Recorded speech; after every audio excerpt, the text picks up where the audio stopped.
धरती पर दैत्यों का उपद्रव बढ़ गया था। लोग दुखी हो गए, पाप बढ़ गया, धरती से यह सब सहा न गया। तो उसने ब्रह्मा जी की शरण ली। ब्रह्मा आदि देव ब्रह्मलोक में नारायण के पास आए और प्रार्थना करने लगे, नाथ अब तो कृपा कीजिए, आप अवतार लीजिए। भगवान ने ब्रह्मा जी से कहा, कुछ ही समय में वासुदेव देवकी के घर प्रकट होऊंगा। मेरी सेवा के लिए तुम सब देव भी अवतार लेना। इधर मथुरा में विवाह के लिए वासुदेव आए। वासुदेव देवकी का विवाह हुआ। स्वयं कंस ने ही वर वधू का रथ चलाया। तभी आकाशवाणी सुनाई दी, हे कंस, देवकी की 8वीं संतान तेरी हत्या करेगी। कंस ने आकाशवाणी सुनी तो वह तलवार लेकर देवकी की हत्या करने के लिए तैयार हो गया। तब वासुदेव उसे समझाने लगे, जो आया है वह जाएगा, जिसका जन्म हुआ है उसकी मृत्यु भी होगी। इसीलिए तो महात्मा जन्म मृत्यु को टालने का नहीं, सुधारने का प्रयत्न करते हैं। मृत्यु का निवारण आशक्य है। श्रियते इति शरीरम, शरीर का नाश तो होगा ही। वैर ना करो, वैर वासना का त्याग करके प्रभु स्मरण करता हुआ जो मरता है उसी की मृत्यु उजागर होती है। देवकी की हत्या करने से तुम अमर हो नहीं सकते और देवकी तो तुम्हारी मृत्यु का कारण है नहीं। तो मैं देवकी की सभी संतान तुम्हें हवाले करता रहूँगा। कंस ने भी सोचा कि यह भी ठीक है, स्त्री हत्या के पाप से तो बच जाऊँगा। उसने कहा, अच्छा, मैं देवकी की हत्या नहीं करूँगा।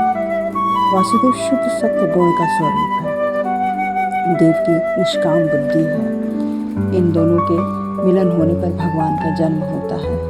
वासुदेव देवकी घर आए, प्रथम बालक का जन्म हुआ। वासुदेव ने कंस को दे दिया। कंस का हृदय पिघला, इस बालक को मारने से मुझे कोई लाभ नहीं होगा। 8वां बालक मुझे मारेगा, यह तो पहला है, मैं इसे मारूंगा नहीं। 7 बालकों को अपने पास ही रखना, मेरा काल होने वाला 8वां बालक ही मुझे देना। नारद जी ने इधर सोचा, यदि यह कंस अच्छाई करने लगेगा तो पाप कैसे कर पाएगा, और यह पाप नहीं करेगा तो भगवान अवतार नहीं लेंगे। कंस का पाप नहीं बढ़ेगा तो वह शीघ्र मरेगा भी नहीं। पाप न करने वाले को भगवान जल्दी मारते नहीं हैं। ईश्वर तो किसी को भी नहीं मारते, मनुष्य को उसका पाप ही मारता है। हमेशा 2 वस्तु से डरते रहो, पाप से और ईश्वर से। नारद जी कंस के पास आए और कहा, कंस, तू तो बहुत भोला है, देव तुम्हें मारने की सोच रहे हैं। वासुदेव के बालकों को छोड़कर तुमने अच्छा नहीं किया। कोई भी बालक 8वां हो सकता है। यदि 8वें बालक को पहला माना जाए तो वह पहला बालक 8वां माना जाएगा। कंस बोला, तो क्या मैं सभी बालकों की हत्या करूं? नारद जी ने सोचा, यदि मैं सम्मति दूंगा तो मुझे भी बाल हत्या का पाप लग जाएगा।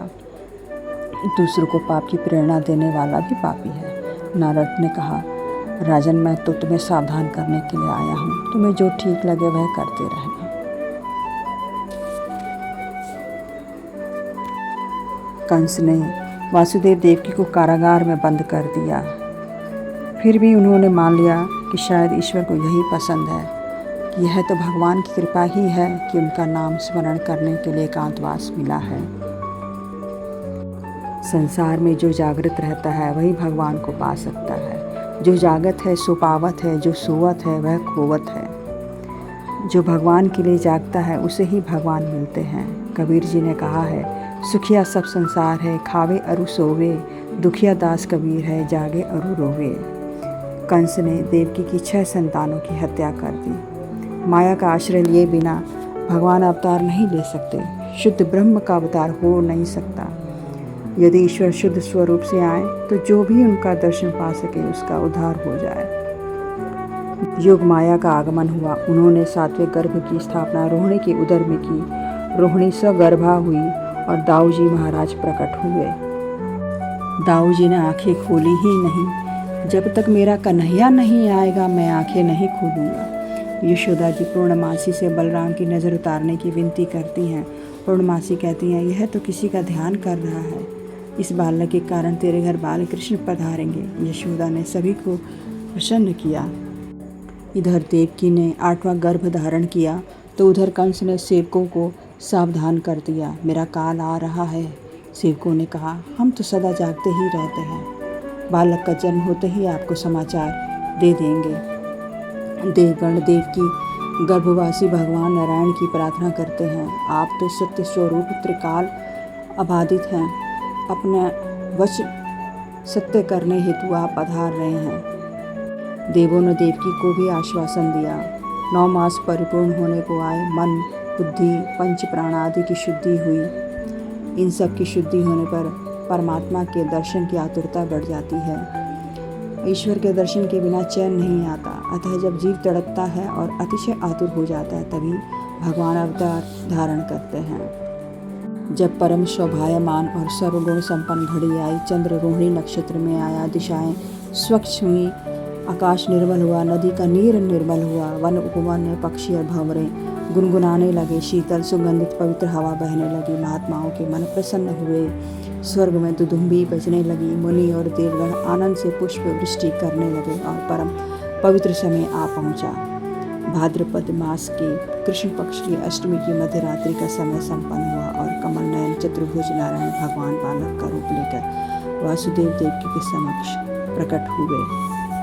भगवान अपने श्री हस्तों में शंख, चक्र, गदा और पद्म धारण किए हुए हैं। चारों ओर प्रकाश बिखर गया। उनका चतुर्भुज स्वरूप यह बताता है कि उनके चरणों में शरण लेने वाले के चारों पुरुषार्थ वे सिद्ध करेंगे।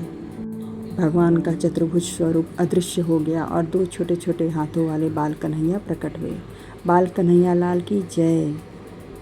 प्रभु ने कहा, मुझे गोकुल में नंद बाबा के घर छोड़ आइए। वसुदेव ने उन्हें टोकरी में लिटाया, किंतु बाहर कैसे निकला जाए? कारागार के द्वार बंद हैं और बंधन भी टूटते नहीं हैं। किंतु ज्यों ही टोकरी सर पर उठाई, सारे बंधन टूट गए।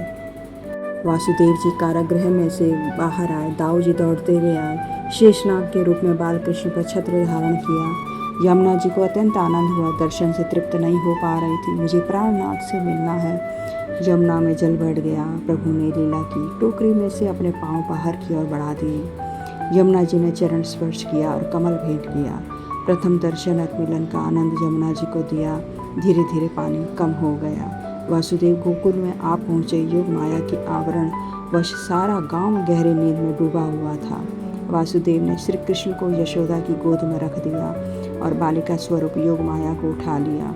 वासुदेव ने सोचा कि अब भी उनका प्रारब्ध कर्म बाकी रह गया है, तभी तो भगवान को छोड़कर माया को गले लगाने का अवसर आया है। वासुदेव योग माया को टोकरी में बिठाकर वापस कारागृह आ पहुँचे। अब कारागृह में देव की गोद में सोई हुई योग माया रोने लगी। सेवकों ने शीघ्र ही कंस को संतान के जन्म का समाचार दिया। कंस दौड़ता हुआ आया। कहाँ है मेरा काल? मुझे सौंप दो उसे। कंस योग माया के पांव पकड़कर उन्हें पत्थर को पीटने लगा। आदि माया ने कंस के ही सर पर एक लात जड़ दी और हाथों से छूटकर आकाशगामी हो गई। आकाश में उन्होंने अष्टभुजा जगदम्बा भद्रकाली का रूप धारण किया। उन्होंने कंस से पुकार कर कहा, अरे पापी, तेरा काल तो अवतरित हो गया है और सुरक्षित है। कंस ने पश्चाताप करते हुए वासुदेव देवकी से अपने अपराध की क्षमा मांगी। इधर जन्माष्टमी के दिन नंद जी ने 12 बजे तक जागरण किया। प्रातः काल में जागृत होने पर मन में कई संकल्प विकल्प लेते हुए गौशाला में आए। वे स्वयं गौ सेवा करते हैं। गायों की जो प्रेम से सेवा करता है उसका वंश नाश नहीं होता। नंद बाबा ने प्रार्थना की, हे नारायण, दया करो, मेरे घर गायों के सेवक गोपाल कृष्ण का जन्म हो। उसी समय बालकृष्ण ने लीला की। पीला चोला पहने हुए, कपाल पर कस्तूरी के तिलक वाले बालकृष्ण घुटनों के बल बढ़ते हुए गौशाला में आए। इस बालक को नंद जी ने देखा तो उनके मन में हुआ, अरे यह तो वही बालक है जिसे मैंने स्वप्न में आज ही देखा है। बालकृष्ण ने नंद बाबा से कहा, बाबा, मैं आपकी गायों की सेवा करने के लिए आया हूँ। गौशाला में आए हुए कन्हैया को नंद जी प्रेम से निहारते हुए स्तब्ध हो गए।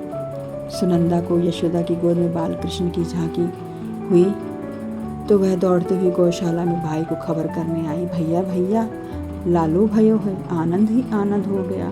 श्री कृष्ण हृदय में आ गए। नंद बाबा के घर पुत्र जन्म की बात सुनकर सभी लोग आनंदित हो गए। सभी खुशी से आनंद से मानो नाचने लगे।